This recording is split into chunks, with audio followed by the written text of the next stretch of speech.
আসসালামু আলাইকুম। আমি চলে আসলাম আমাদের হ্যাচিং রুমে। বর্তমানে আমাদের হ্যাচিং হইতেছে না। এইজন্য এই রুমটার মধ্যে কুড়া রাইখে দিছি। তো কুড়া নিয়ে নিলাম হাতে। তারপরে কয়েকটা ভুসি নিয়ে নিব। কারণ হচ্ছে কি কুড়ার সাথে ভুসি মিশাই দিলে খায় ভালো।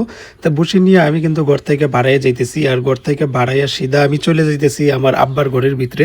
তো ওই ঘরের ভিতরেই হচ্ছে লবণ রাখে গরুর জন্য। তো এইখানে আমি লবণ খুঁজে পাইতেছিলাম না। পরে দেখি বালতি এখানে সামনে ধুয়ে দিছে যে গরুর লবণটা।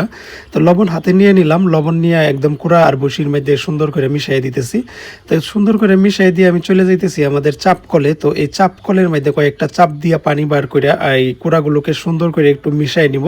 তো সুন্দর করে একটু পানি দিয়ে মিশাই নিলে কুড়াগুলো কিন্তু খায় ভালো করে, মানে মুখের থেকে ছিটা পড়ে না। তো এটা আপনারা দেখতে পারবেন একটু পরেই। তো আমার কুড়া মিশানো শেষ, এখন চলে যাব গরুর কাছে। তো এই কুড়াটা আমি এই সামনে এই জায়গায় রাইখা, মানে আমাদের গোয়ালঘরের এই সামনে রাইখা আমি এখন বাছুরটাকে নিয়ে আসব।